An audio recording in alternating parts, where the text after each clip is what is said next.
Welcome back, Sebastian here. So today I'm going to be reviewing the 2025 Sao Paulo Grand Prix, a pretty exciting race, pretty dramatic, and another big swing in the Drivers' Championship fight.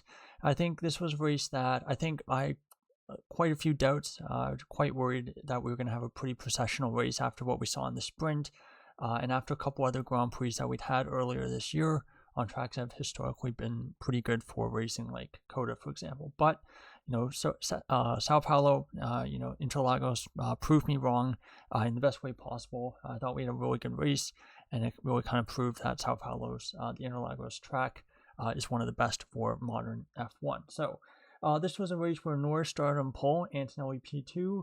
Norris's two championship rivals started P4 for Piastri and then for Verstappen.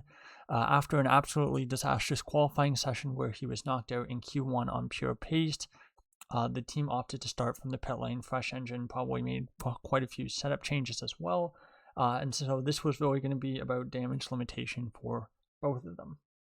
It was a clean start generally to the race. Let's see if we can get this going. Where is the slides? Okay, there we go. Clean start to the race. Norris kept the lead, and generally not a whole lot of position changes on that first couple of corners. But Sector 2, Alonso lost a couple of positions there, I think one a bit wide, one of the corners.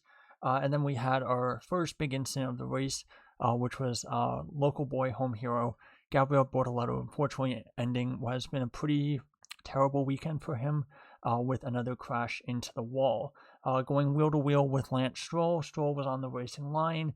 Bortoleto, I think, was very ambitious, trying to go around the outside of this corner so close to the wall. I don't even think they made contact. I think he just kind of lost it on the grass, on the gravel, right on the edge of the track. And then basically that sent him spinning around, and he was out of the race. So that required a safety car. And at this point, Verstappen 17th, despite the fact that he started from the pit lane. Actually, I think he didn't even make up any positions. I think it was just drivers around him kind of going off left, right, and center. Hamilton as well, during the safety car, we found out that he had no front wing, and we later saw in a replay why. He basically just drove right into Colapinto on the main straight. It was a pretty bizarre incident, very unbecoming, I would say, of Lewis Hamilton.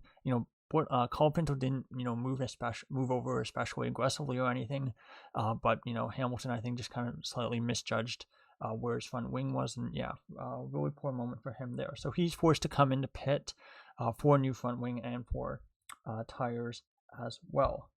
Sonoda pits as well. I think Sonoda pitted as well. I think he had a puncture, as well, so a bit unlucky for him there. Lap 5, the safety car ends, and we have a restart. And at the restart, Antonelli has a bit of a poor start, and this kind of opens the door for both Leclerc and Piastri behind to try to attack him and make a move. And this kind of goes horribly wrong, mostly for Leclerc, as Piastri locks up a little bit going down the inside. He does get squeezed a little bit by Antonelli as well, so he had very, very little margin there, very little room. And so Piastri does make contact with Antonelli. That kind of causes the back of Antonelli's car to kind of swing out, and then it clatters into the the left front suspension of Leclerc, basically completely destroying it. So Leclerc's out of the race now with a broken suspension. Hamilton's in last with damage, and after having to change his front wing. Antonelli was able to continue, though, without any problems. I think a little bit lucky there. And so this was judged to be a 10-second penalty for Piastri. I thought it was a little bit on the harsh side. I think I can understand why it was given. He was behind Antonelli at the apex. He locked up, and generally when drivers lock up and then they make contact, they're judged to have lost control. So by the standards of what we've seen this year, I'm not entirely surprised that Piastri got a penalty there.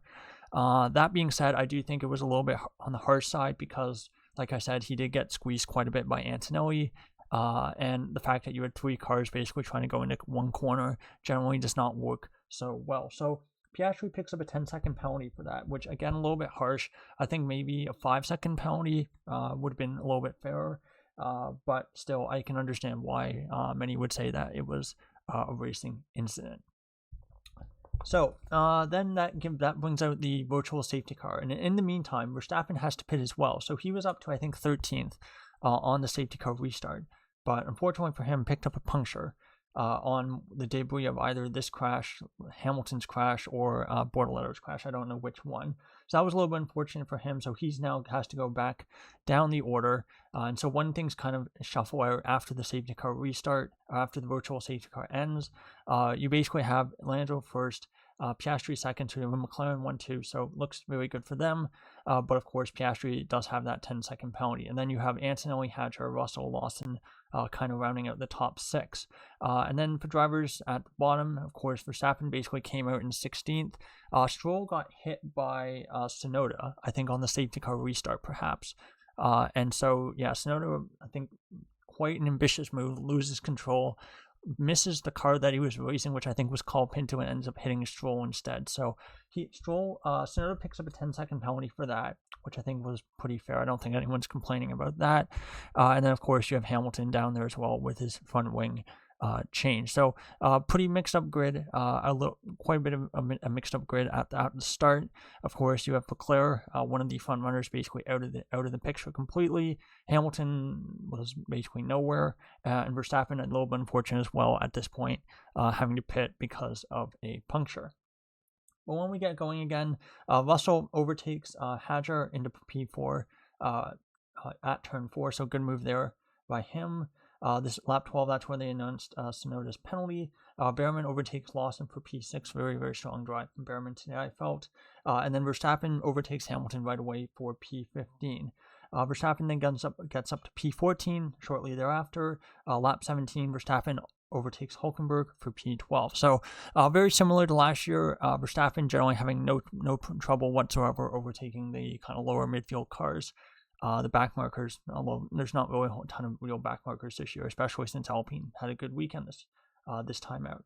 But still picking drivers off one by one, and so generally making progress in pretty clean fashion. Sainz and Behrman both pit as well, and they undercut Hadjar, so both of them end up ahead of the French driver. Lap 21, at this point Verstappen's in the points as well. I think at this point, and that happened when he got past Alonso, but gets past Albon as well for P5, and Hülkenberg, I think hadn't pitted yet at this point, overtakes Alonso for P7. So really good move there. And so by the time that you get to lap 24, a lot of the drivers who had started in the top 10, started on the soft tire, have basically done their first of, I think it was 2 stops. And so you had a couple drivers who were basically attempting to do a one-stop strategy, especially Albon, Hülkenberg as well, as I guess maybe Colapinto. But so Verstappen as well at this point has basically gone past most of the midfield, and he's basically up with the top 4. Of course, that one pit stop for him was the one that he had to do under the virtual safety car because of the puncture. So again, Verstappen very, very close to the leaders at this point, but still about 20 seconds off the lead of Norris. So going from there, so Tsunoda 27, when it rains it pours, I guess, for Tsunoda. He gets another penalty for failing to serve the penalty. So my guess is the team, when they serve these 10-second penalties at their pit stops, there's supposed to be someone there at the team with a stopwatch, and they basically are supposed to count to 10 seconds, and then they start working on the car. So if you start touching the car, working on the car, then that before the 10 seconds is complete, then you're judged to be failing to serve the penalty. So this is likely not a Tsunoda problem, but it was probably someone on the Red Bull pit crew made a mistake. So a bit unfortunate there for Tsunoda. Lap 5, not lap 5, but shortly thereafter, 5-second penalty for Hamilton for causing a collision. I'm not sure which incident that was. I think it might have been the one with Colapinto, but given that he was the one who kind of came off second best in that, I'm a little bit surprised he picked up a penalty for that. At this point, Norris pits for the soft tire. Lap 31, Norris pits from the lead, and at this point, he actually ends up behind Verstappen. But because his tire is much, much fresher, overtakes Verstappen for P3 at turn 1 on lap 31. Lap 34, Hülkenberg gets past Albon into turn 1 for P6, so good move there. And that was for position, as both drivers were on the same strategy at that point in proceedings.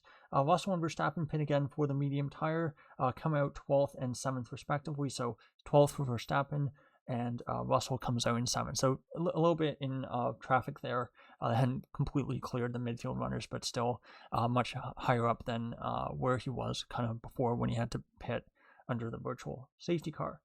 Lap 37, Verstappen gets up to P8, overtakes Lawson. Russell passes Behrman for P4. Hadjar pits for a second stop. Lap 39, so this is, where is this? Okay, this is where Verstappen is actually ahead of Piastri. Piastri comes in for his first stop, has to serve that 10-second penalty. McLaren team actually did it properly, didn't touch the car, and he comes out in 8th. So a bit of a big hit for Piastri. This was a race where, even in race pace, the field spread was very, very small. No one ends up getting lapped at the end of the race, not even Tsunoda with his 2 failed pit stops and his puncture. Despite the fact that, we didn't have any safety cars or virtual safety cars after those initial 2. So a bit of an unfortunate race to have a 10-second penalty if you're a leader. But for Piastri, comes out 8th and actually comes out behind Verstappen. And at this point, they run very, very similar strategies because Verstappen had only pitted a handful of laps before Piastri. So now Verstappen was actually legitimately ahead of Piastri on the road. And lapped, I think, right around the same point. I think Hamilton they gave up with the car and decided, there's no point in running. Relax, we're not going to get any points. And again, you might as well just save the engine for the last 3 races. So Hamilton retires. It's a double DNF for Ferrari. Race that was pretty catastrophic for their chances of finishing second in the Constructors. Lap 43, Behrman pits for a second stop, comes out 10th. Lap 48, Antonelli and pits comes out 6th, and same with Russell, comes out 6th as well.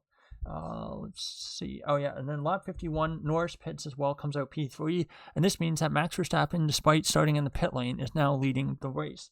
The GP came over the radio to give a bit of a humorous message about that. Verstappen thought it was quite funny. But this is where I thought, lap 52, Piastri pits, comes out P7. I thought, could Verstappen stay out till the end? He's on the medium tire, which was definitely the best tire in this Grand Prix. About 20 laps to go. Could he stay out and, perhaps hold off on, a charging Lando Norris? I don't think we'll ever know the answer to that because Verstappen basically decided to pit, comes out on the soft tire.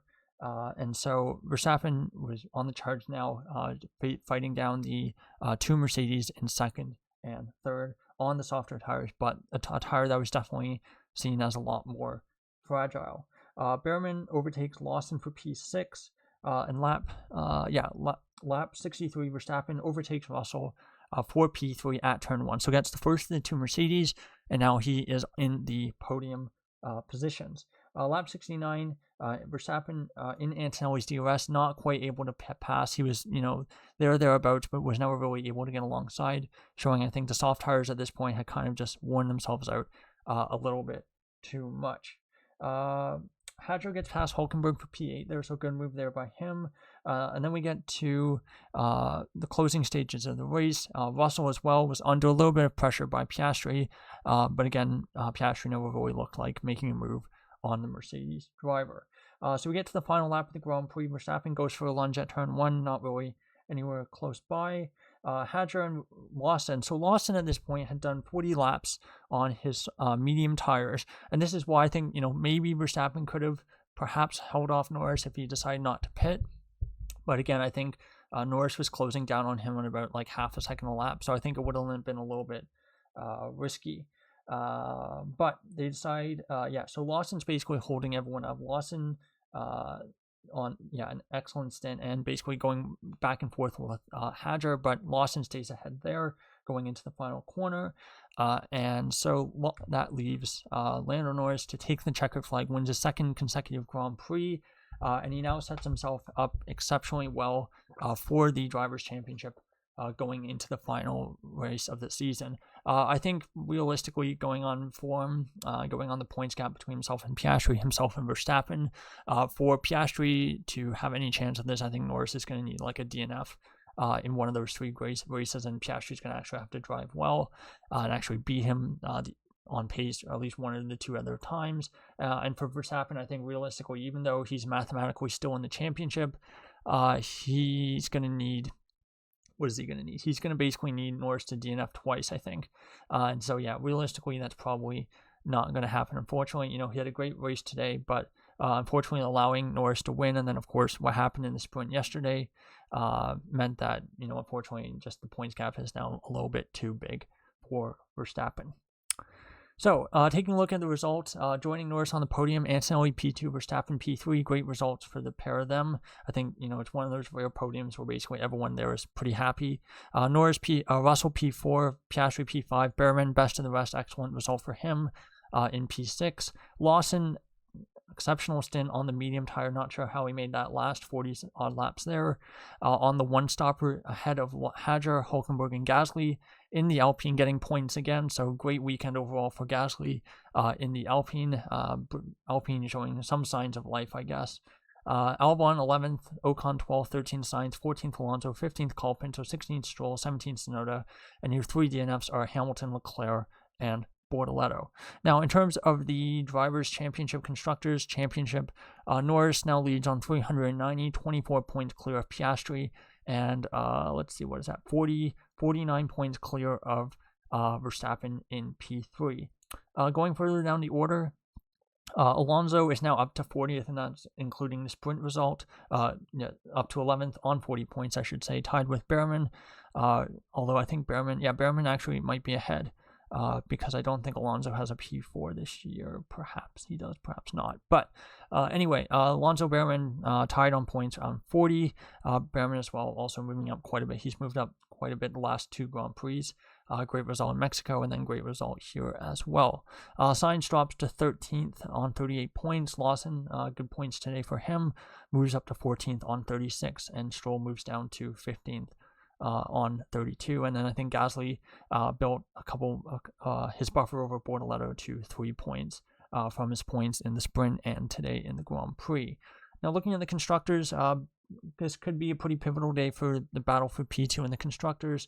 Mercedes are now P2, 398 points. Verstappen Grand Prix is 3rd on 366, 4 clear of Ferrari, who dropped down to 4th with that double DNF today. So that could be close to the nail in the coffin for P2. I think P3 should still be able to fight for that, depending on how they go in the final 3 races. So there you go. That is my review for the 2025 Sao Paulo Grand Prix. Pretty exciting race. Overall, pretty big shift in the Drivers' Championship, and maybe not really a nail biter. It looks like we may not have a title decider in Abu Dhabi, which I'm sure FOM, F1, and the Abu Dhabi organizers are maybe not too happy about, but at the way things are going, it's looking like perhaps the title might get decided in Qatar, of all places, which, again, fan atmosphere is not the best there, so would have been better in Vegas or in Abu Dhabi, but unfortunately you can't choose these things.